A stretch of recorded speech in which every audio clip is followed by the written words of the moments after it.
Awesome. All righty.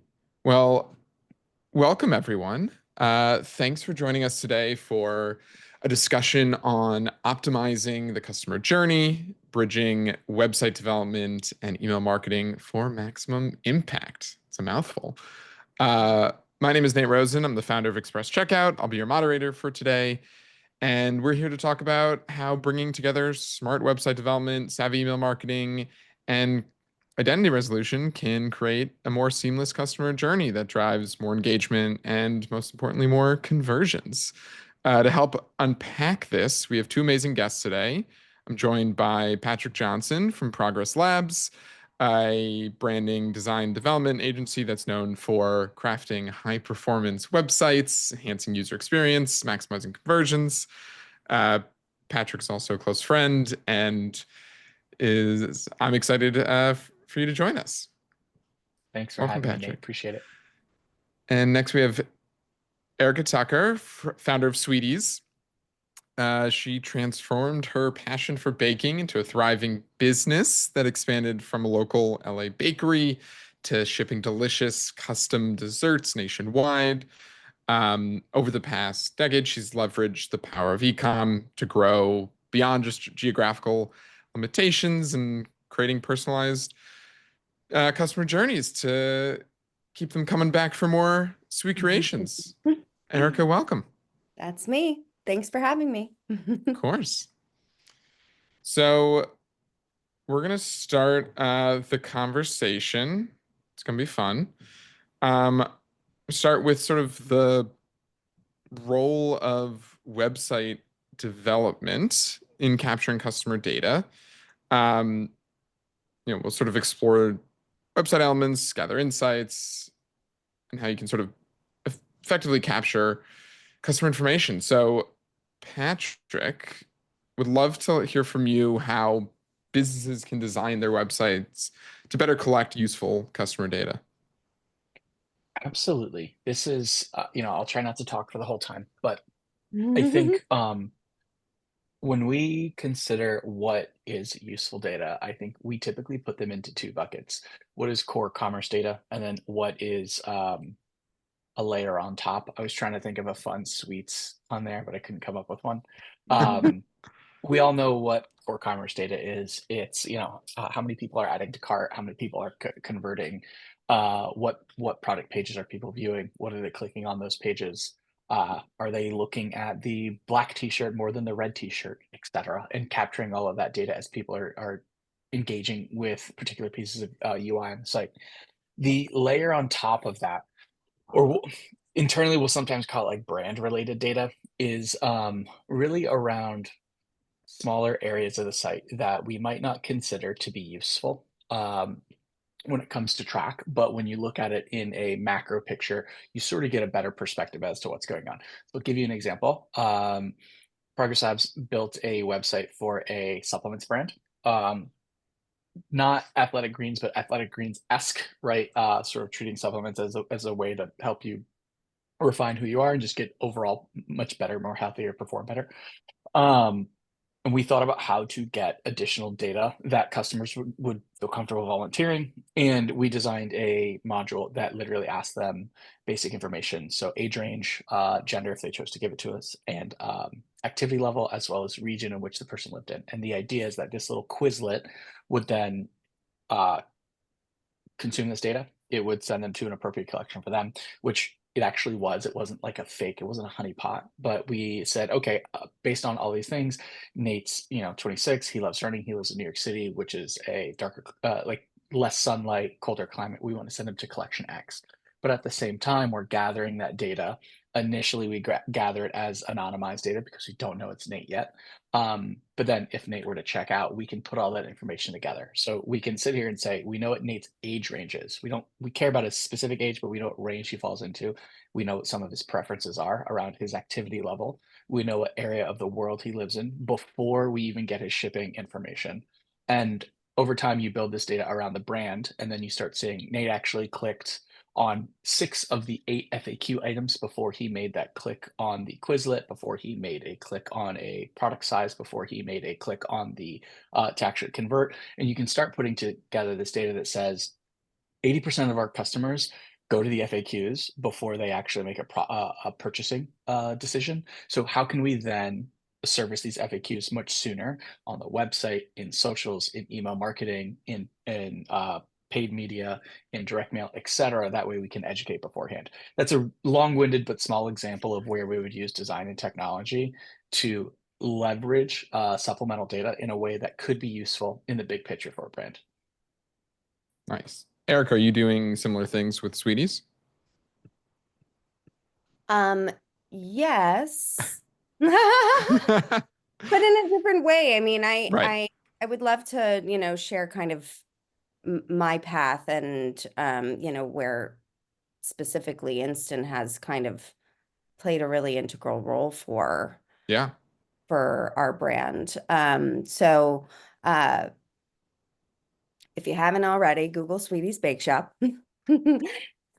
And you'll see that we're very different than a traditional bakery in that we are a online bakery. And you're going to shop and see, gorgeous cakes and pick your cake to be ordered today. You're going to order it today and we're going to deliver it to your doorstep tomorrow, or we ship it nationwide within a few days. We really find that our customers, when they're making a purchase, they have high intent, they have urgency, their birthday is tomorrow or their event is this weekend. They're really not shopping well ahead of time. And so what we were seeing was, we, just like everyone else, were putting a ton of time, energy, effort, money into our ad spend. And that was working for us. We were playing that game and seeing the outcome. Our traffic was really strong to our website, but our conversion rate was not nearly as strong as we, would have liked it to be. And that really plays into the fact that, our customers, they're really purchasing our products once when they're procrastinating when their event is right around the corner, as opposed to ordering a birthday cake 6 weeks in advance. You may order that outfit 6 weeks in advance because you want to try it on, but the cake, you're waiting. And we know that for our customers. So, we have to keep sort of conforming to their behavior. And that too is why we've kind of created our motto of, order today, get it tomorrow, because we know that of our customers.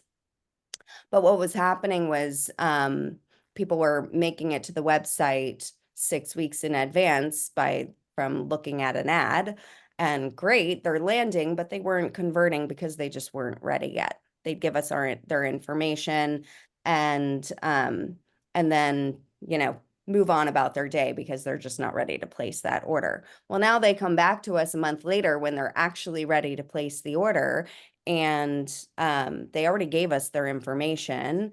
And now, there's nothing in previous times, there was nothing triggering from our website to send them any sort of feedback or reminder email to, hey, go ahead and place that order, because we already captured their information 6 weeks ago when they were on our website in the first place.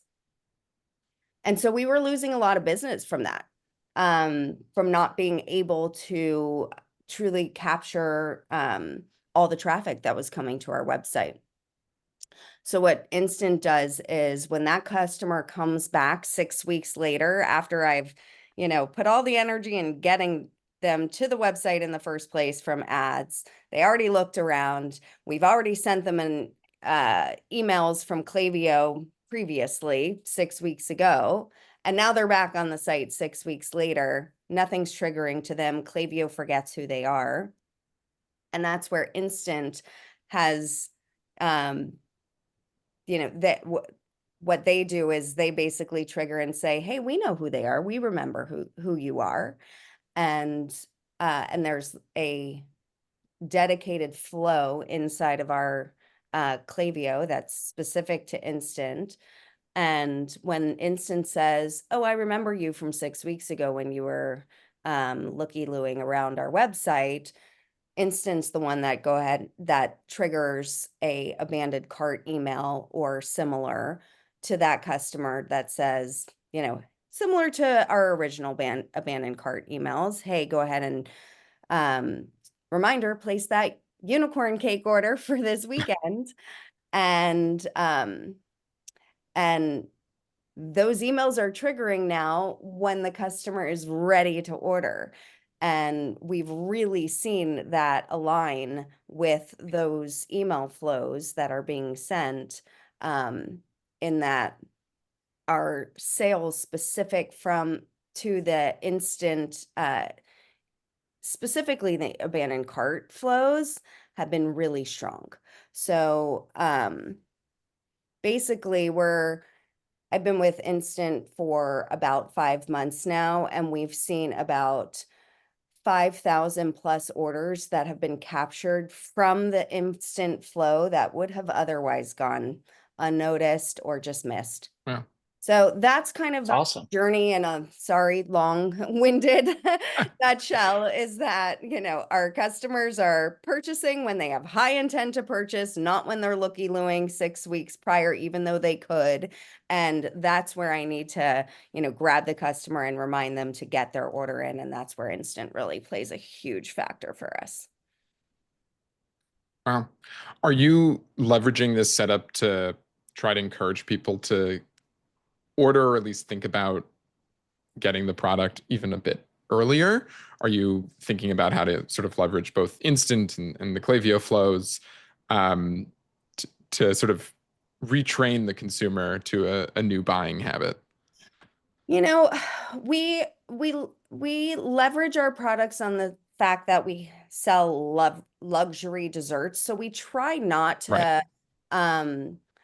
We actually steer clear from any like major promotions in Mhm. general. So in that, we're actually not offering the 10% off if you order early. At this point, we're set up and structured to be able to accommodate, the last minute orders. And so we're very efficient in that sense from a production standpoint. It's a nice to have, but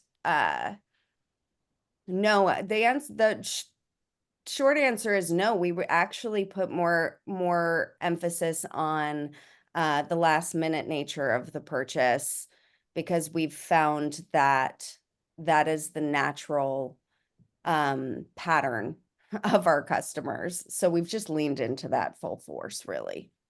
Right. That makes sense. Patrick, have you seen similar setups when setting up websites and working with customers? And how would you sort of advise different companies? Obviously, not all brands, want that or need that last minute sort of order. Sure.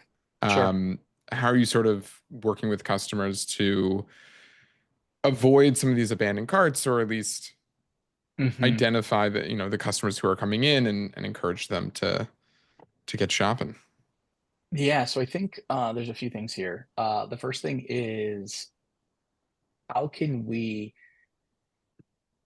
from from a design studio perspective, it's really, really hard for us to do work and to guarantee a particular outcome, largely because there's so many external factors that impact how a customer might purchase. So, Erica, I'm going to use your business as an example. If shipping across the country becomes 2x more expensive, literally just the shipping rate, customers often don't see that until they get to the checkout page, which may have an impact on their ability to purchase, right? And that's an example of something that a design agency can't really control. So usually what we would suggest from a user experience perspective is, how can we make sure that the delta between what someone is adding to cart and what they actually pay for is as small as possible? So not exactly customer related data, but if we have a good sensibility using code to someone's location or general, let's say, vicinity, and we can suggest, as an example, shipping rates. You can do this through a handful of Shopify apps. In theory, you could build this yourself as well, where we might say, hey, we know it's going to get to you in 2 days, and we're estimating shipping is going to cost around X dollars. while it may deter some users from buying, but the difference between a checkout session started and a checkout session ending should get very, very much smaller. So that's one way that we try to do this is customers should be very much aware as to what they're buying and how much it's going to cost as soon as possible. I think the other part here, and so that's on the UX side, and then I think on the data side, um, clean data is really important. All right. We live in this world where like any site has like 67,000 pixel trackers on there. You're using, some brands like to test different tools. So you might be touching different performance marketing tools, you might be touching different retention tools, you might be touching different customer lookup tools. All fun and well until you actually need to utilize the data. And if we add the buzzword of the year, which is AI on top of that, um, if your data isn't centralized in a way that's easy for either you or AI to consume and make inferences on, I think that also gets challenging. Usually when we work with brands on that front, and again, we're talking about like web event based data, not necessarily data like we care about what's happening in Klaviyo. We care about how instant is being utilized by customers. But our approach is, can we send data in a consistent manner to a consistent location? That way, your other services know how to read from that third party location pretty easily. An example of this might be using Google Tag Manager, and then that sends the events to the Klaviyos, to Instant, to any other third party that you may need to use. That way, again, data, you know what data you're getting, it flows into one location, and then Google Tag Manager as that one location may then proliferate that information throughout. It's going to make life a lot easier. It's better than, and I mean this with all the love to every brand out there, it's better than following what talking heads on Twitter say to do, because it's not, it's your business. Your revenue matters. The data you use to make decisions matters. So the cleaner it is, the more consistent it is. I'm a firm believer that it's going to be easier to make good decisions. Yeah, no, that makes sense. And I think, Patrick, you touched on a great point, the power of data, the importance of data, obviously clean data. Erica, I know you touched on this too, but how else are you using data across the customer journey to sort of improve that experience, especially because you're shipping products cross country, you're shipping them relatively quickly, which is very impressive. Are you incorporating data in any other interesting ways to boost that journey?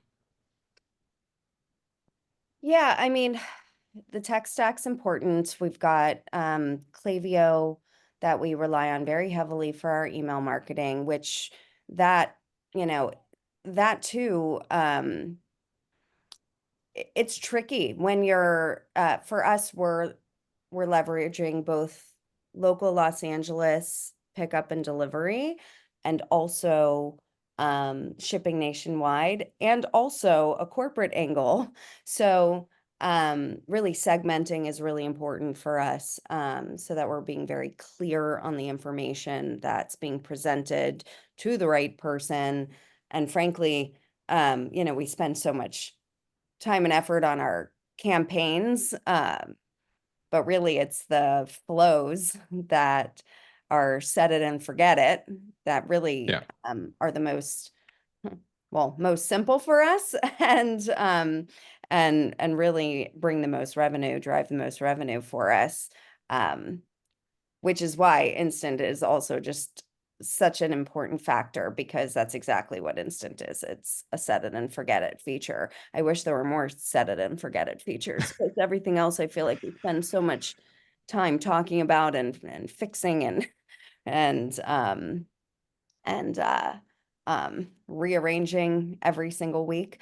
But yeah, we're constantly figuring out, what other tools we could potentially use to better support our customers' journey. Whether it's post-purchase, which, we play around with. We use another company called Rebuy to, upsell the product. We're now going to use it in a similar way to not only upsell on the end of the purchase, but also within the purchase. Like, oh, you're ordering this, we may suggest X, Y, and Z item as well. Like similar to when you're shopping for clothes and, you're getting a pair of pants and you're seeing shoes and a jacket that'll look good with the pair of pants you have. I was thinking, well, why can't we do that with our desserts? You're getting a confetti cake. Why not also suggest confetti cake pops and confetti cupcakes and the birthday package Mhm. as well? So, the upsell features are important. There's, frankly, there's a multitude of there's there's like chatbot, integrations that we utilize with our customer service team that chats with them through Gorgeous. That's a really important feature. And AI is starting to play a role into that now as well, too. Frankly, the whole AI world it's great. It's also scary and it's interesting, and we're trying to figure it out so that we can utilize it without compromising. We want to stay true to the brand as well and not, just integrate something that's going to be shooting off like incorrect answers or, Right. non-human responses. But on the flip side, it's it's incredible what it eventually will continue to be able to enhance for us. So, even that there's AI being integrated into like into our chatbot and into our customer service features now. But we're trying to stay very hands-on and give it the information first so that it's just taking from information we're giving it, as opposed to just it has the ability to sort of just pull from the universe and give whatever answer it deems right. So anyways, chatbot features, upsell features, Yeah. post-purchase features, and then I mean it's endless the amount of continued, plugins that you can, add to continue Mhm. to support. So we're constantly tweaking and testing. We have heat map features to help figure Oh yeah. out um uh the timeline of the customer, what page, where's our hot spots, and where is it leading them to, and then what? Where are they falling off, or where are they, what is their actual journey look like, and seeing that. We used to have just a heat map. Now we have integrated a uh, a system that can show us much more clearly like the flow of the customer, so that we can actually like replay the flow to see their Mhm. entire journey. So that's been very helpful. Very cool. Yeah, I mean, and so many things Yeah. like that. I mean, we keep stacking and stacking to continue to like understand the customer journey, to continue to support it. Right. Do you find that some of these single-use tools or multi-use tools have been more effective?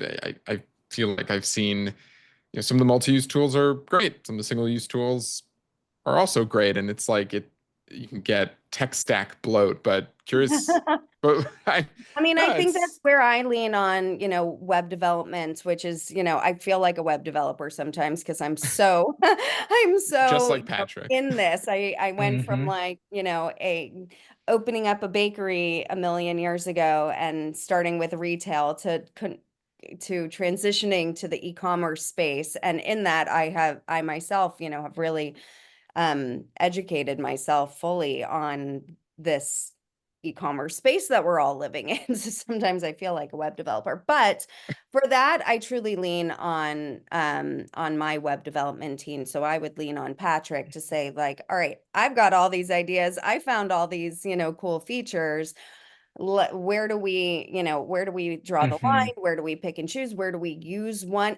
That's where too I've come to the table to say like, oh, we should, what if we do X, Y, and Z? And they've said, you know what, let's just use the one plugin we already have to do those things instead of having five to do, five Yep. different things. Because there are, single use plugins that Right. can do five different things where one plugin may just be able to take care of them all. And frankly, I lean on them to to kind of work that out for me and make the best recommendation. And then we try it, and sometimes it fails, and then we have Yeah. to revert and rework. Yeah. Patrick, how can brands sort of set up themselves up for success to test some of these tools out and test things out and integrate data without basically having to rebuild a site every time? Yeah. I think if a brand came to me and said, "I'm doing this the first time, I'm starting from scratch," I think the easiest way to think about it is keeping a clean and tidy, let's call it a work desk, is really, really important. It allows you to build things without clutter, with very clear vision and clear sight when doing it. So that in this case, that would mean if they were building a site from scratch, or if they were making modifications to an existing Shopify theme, let's say they bought one for a couple $100 or something, it's having a very, very clear vision as to what they're seeking to get. I think in those early stages, especially if a brand isn't getting the um, traction that they're expecting, you start seeing, I hate to call it desperation, but you start to see them get riskier and say, let's try this app. We heard that app works. What about this UX and that UX? And it's really just to see a bump. And sometimes the bump is purely coming from product language. Sometimes the bump is coming from paid media efficiency starting to kick in. Sometimes the bump comes from Shark Tank. We have no idea where it comes from. Well, I take that back. We do know, but sometimes we don't. And when we don't know where that bump comes from, it gets really, really hard to say this is a good UX experience for our customer, or this app is in fact helping us win and become a more performant, a better brand. So I think if you're building it from scratch, have a very clear journey. I would say if you're not building it from scratch, this is in both of these cases, I would say trust your technology team. It's often challenging for non-technical individuals to say, Nate, I trust you build me the bestest, fastest website possible. Especially when someone like myself might not be able to speak the language of technology or understand what the code's doing. But I think this is where intuition on selecting a good partner, hiring the right appropriate people is going to be really helpful, because the hopes here is that your technology partner or that technology person in-house is going to build something that is really robust. It's really adaptable, and it's easy to update as necessary. And then in Erica's position, when the team says we want to try Shopify Cart App X, it's really easy to add. Or you might add the Shopify Cart app, and then you realize the most important thing in that cart app is the product swap, or the product recommendations based off of what's in the cart. And you might say, it gives us a 2% boost, but it's not worth the X amount of dollars per month. And then your engineering partner can come in and say, we can just build that for you. And you might see an initial investment, but the long-term value is really, really high. Partner that with your existing data infrastructure. And then you end up with building a really, really, really robust platform that has access to first-party data, that can send that data to a really, really clean destination, hopefully one or two destinations. And then all of your other third-party platforms can consume that data really, really easily. I say this as if it's like you can just do it this way and it's super simple. It's because I've built hundreds and hundreds and hundreds of e-commerce websites. So all that to say is that, like, it takes planning. And I realize we live in a world where people want a website to go up as quickly as you can post a story on Instagram. But if we take a beat and say, this is our goal, this is how we would like to be able to review this information, this is how we want to present the brand, the product, the experience to the customer, you can end up with something that's both beautiful, really high in conversion, and the data you get out of it is super duper clean and easy to manage, and allows people like Erica to make decisions that move the business in a new, better, interesting direction. And in that, like, from where once that's all complete and you're in it, and now just, utilizing the amazing website that Patrick built for you, the reporting is where I lean on most. So, from my instance, we do monthly reporting to hold all of these plugins and apps and features on my website very accountable. So Mhm. we're looking at the upsell plugin, the post-purchase plugin, the search bar plugin, whatever plugins we used and whatever features Mhm. we've added. We do very extensive reporting every single month to ensure that we're getting the value from that tech stack. And if we're not, then we rethink and we push on on that feature to try to tweak it or work with them directly to figure out, where we're lacking to better enhance it so that it's not just sitting there being, wasted, and we're utilizing it to the fullest. Yeah.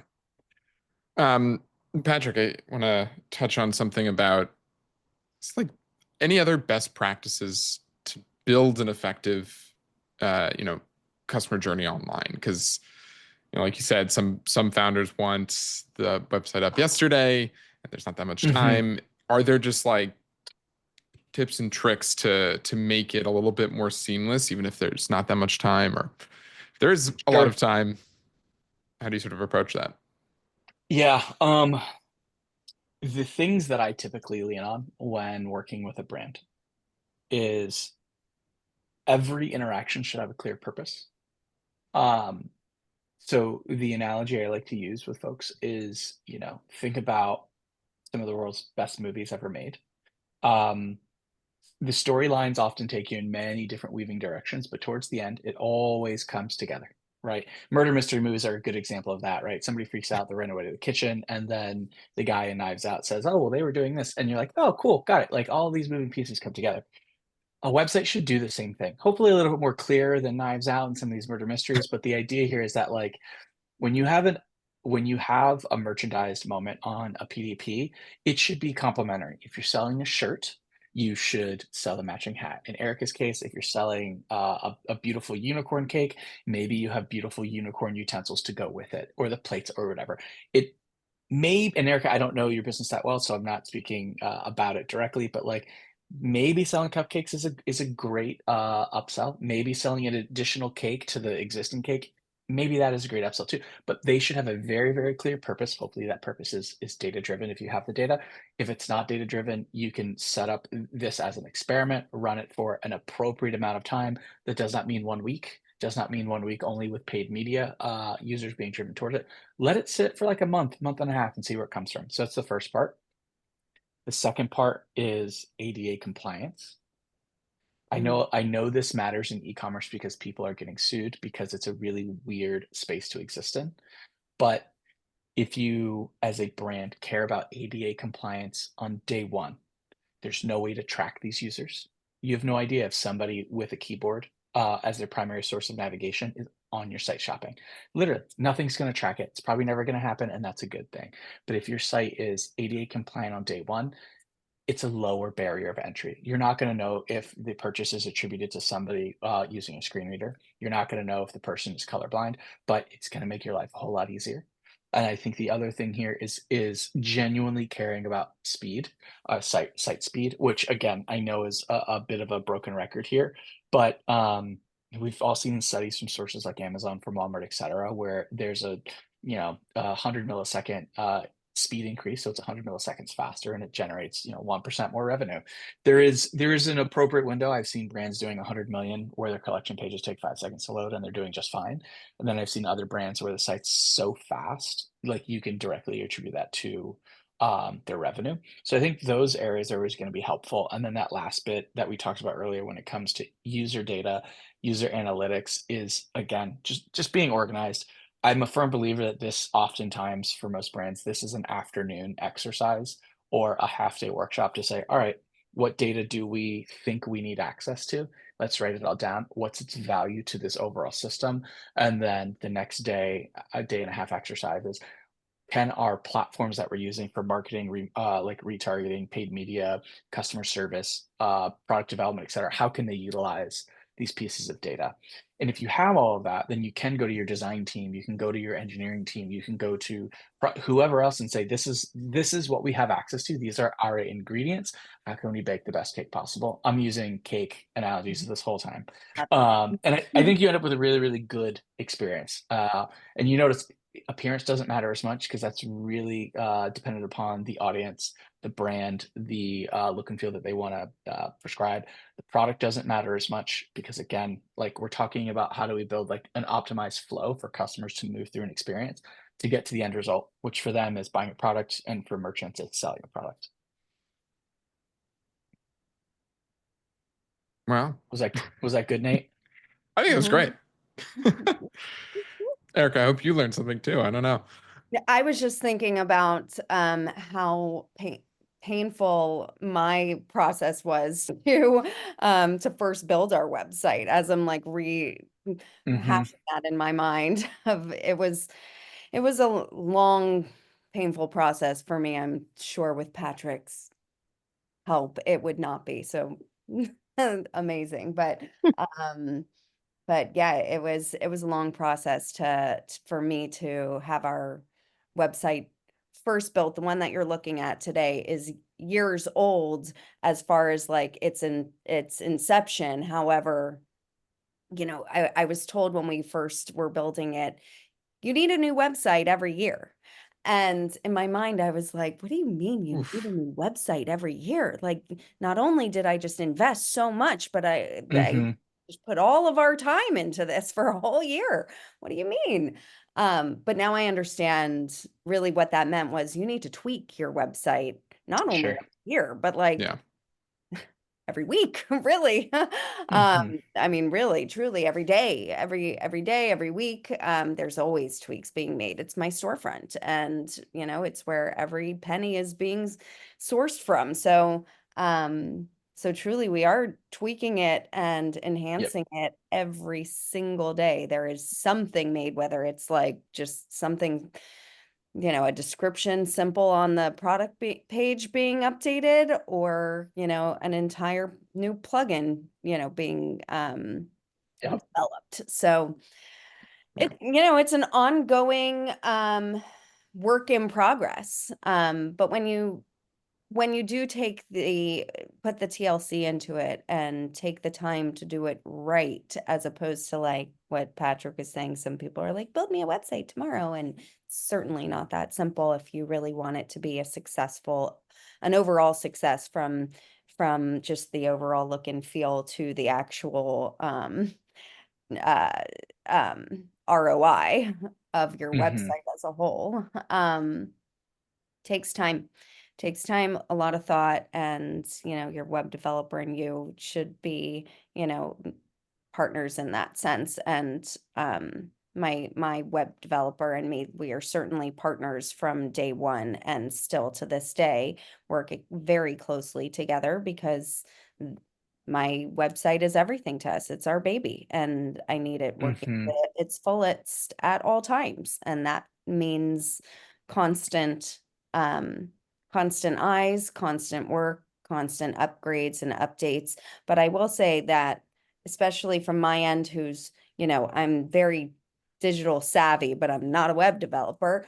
Um, However, seeing seeing everything come to life and actually, functioning and working is really exciting. And it's really amazing if you're comparing, e-commerce even to retail, it's really truly amazing to, see numbers clear as day and being able to have like full view and control over, your business, which is just right in front of you.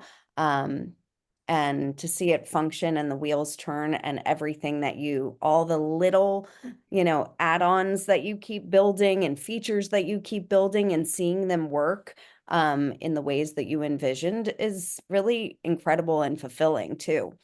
And frankly, even from the plugin of Instant, knowing that my customers have this, natural way of purchasing, and Right. having this feature being able to enhance that for us, helps the business capture more sales, helps the customer Hmm. get what they want. It's like win-win, and it's really amazing to find features that can truly enhance your business in that way. Yeah. No, it's amazing that how e-commerce has enabled a lot more like seamless interaction with the brand that like a physical retail store sometimes just can't, simply because you just get access to this data. That data can be used to optimize everything. And like I think the instant example, obviously we're on a webinar for instance, so it makes sense. But it plays in really well to the natural way that your customers are interacting with your product. So it's really cool that like there's all these tools and ways to leverage all this. So I know we only have about 10 minutes left. I know we have some participants, some attendees, so we can take some questions if there are any, or if there's any from the Instant team too. And we can otherwise we can just wrap it up. And I want to say thank you to Patrick and thank you to Erica for giving your insights. And now I kind of want a cake. Good. That was the Yeah. point. Can I actually, if we have a few minutes left, Erica, can I ask you a question about data for the business for Sweeties? Yeah, Ooh. I can answer it. Let's see. Yeah, hopefully this isn't like government related trade secrets, but um how are you guys utilizing data aside from the obvious data when it comes to maybe merchandising or re-merchandising best-selling products on like something like the homepage versus introducing maybe a new style, like a new flavor of cake? Does any of that, like what data you're getting from the website, what data Instant helps like generate, how does that go into you guys releasing, I don't know, I'm looking at the homepage now, like a custom cake, or custom artwork cake, when maybe there was a time and place when you didn't have that and you're like, cool, we're gonna go for this. So, there's a handful of answers to that. When it comes to the custom, since that's what you ended on, it's not actually something that we really the custom aspect. There's a button on the top of our website, so you could still get to the custom, but those items are Hmm. not purchasable online. It's custom. I'm calling you, I'm emailing you and saying, I want a cake like this, but I want it to have, all these bells and whistles to it and be 5 tiers and, something crazy. It's worth our while to take those orders. We can, charge far more than we're charging for our website products for something that's entirely unique for what you're dreaming up. But Hmm. that's just not where our that's not the scalable aspect of the company. The scalable aspect is to be able to purchase an item online on our website. So for that, we still have the custom option because that is actually just what Sweeties was based on in the first place 15 years ago. Gotcha. And it brings in a significant amount of revenue that it's worth still having that component to the Sure. business, but it's just not the scalable aspect. So in that, from the website, for the most part, the majority are all just items that you can purchase online. As far as bestsellers and both seasonal are something that we do lean heavily on. So we are very clear on our best-selling products, and whatever those items are always going to be featured on the homepage or merchandise to be at the on the top row of any collection page. It's also something, we're always featuring our best-selling items on through our email marketing campaigns and for sure on our ads. Seasonal aspects, Gotcha. we're a very seasonal business also. Every holiday is a holiday for Sweeties, whether it's International Women's Day for a quick boost or Christmas, when it's like our bread and butter week or month. We have a very strong seasonal business throughout the year. So, and at this point, year over year, our data has been able to help support us in that. So we know, what seasons are strongest for us, what items within those seasons are selling best for us, and that is when we decide to either change the homepage banner for St. Mhm. Patrick's or not, because it's a nice season, but it's not strong enough to drive as much. Or for an example, for this week, we decided St. Patrick's Day is a nice boost, but it's by no means like a heavy seasonal moment for us. But we decided for just some variation, we're going to change the homepage banner to be St. Patrick's, but we're only going to do it for 10 days. So it's a quick one, as opposed to like Christmas. We're going to change the homepage banner to Christmas items 6 weeks in advance. Mhm. So it's really the data that we now have the use of from being in the e-commerce space and selling the same products and similar products year over year, we lean on heavily for making our decisions moving forward. Did that answer your question? It did. It more than answered it. That was awesome. Thank you very, very much. I've learned I'm not quite at the level of becoming a chef yet, but I'm getting there. Soon, Or a baker, Patrick. I'm sorry, a not quite Soon. at the level of being a web developer, nor do I want to be, but I'm like, baker. I'm at capacity with what I want to even know about about developing a website. Amazing. Well, thank you both for joining. Thank you, Instant. And this is recorded, so anybody who wants to watch it can. Right. Thank Thanks, you both. guys.